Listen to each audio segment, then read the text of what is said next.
সচিন রোহিত পারেনি টেস্টে ইতিহাস গড়ার দোরগোড়ায় ঋষভ পান্থ। ভারত বনাম শ্রীলঙ্কা 2 ম্যাচের টেস্ট সিরিজকে ঘিরে ইতিমধ্যে উত্তেজনা তুঙ্গে। আর এই সিরিজে ইতিহাসে গড়ার সামনে দাঁড়িয়ে রয়েছে ভারতের তারকা উইকেট কিপার ব্যাটার ঋষভ পান্থ। দীর্ঘদিন পর আবারও লাল বলের ক্রিকেটে মাঠে নামতে চলেছেন তিনি। নিজের আগ্রাসী ব্যাটিংয়ের জন্য পরিচিত পান্থের সামনে এবার এমন এক রেকর্ড যা আজ পর্যন্ত কোনো ভারতীয় ব্যাটসম্যান গড়তে পারেনি।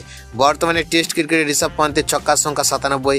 মাত্র 3টি ছক্কা মারলে তিনি টেস্ট ক্রিকেটে 100 ছক্কার মাইল ফলক স্পর্শ করবেন। 49টি টেস্ট ম্যাচ খেলে এই অসাধারণ কীর্তি খুব কাছে পৌঁছে গিয়েছেন তিনি। যদি শ্রীলঙ্কার বিরুদ্ধে আসন্ন সিরিজে এই 3টি ছক্কা মারতে পারেন তাহলে টেস্ট ক্রিকেটে 100 ছক্কা হাঁকানো ভারতের প্রথম ব্যাটসম্যান হিসেবে ইতিহাসের পাতায় নিজের নাম লিখিয়ে ফেলবেন। শুধু ভারতেই নয়, বিশ্ব ক্রিকেটের ইতিহাসে এই কীর্তি খুবই বিরল।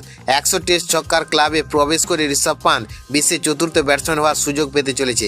সবচেয়ে বড় বিষয় হলো শচীন টেন্ডুলকর, রোহিত শর্মা কিংবা বীরেন্দ্র সেহবাগের মতো কিংবদন্তিদের এই মাইল ফলক স্পর্শ করতে পারেনি। আগামী 15ই আগস্ট থেকে শুরু হতে চলা ভারত বনাম শ্রীলঙ্কা টেস্ট সিরিজ, তাই সবার নজরে থাকবে ঋষভ পান্থের ব্যাটের দিকে। ইতিহাস গড়তে তিনি আর মাত্র 3টি ছক্কা দূরে।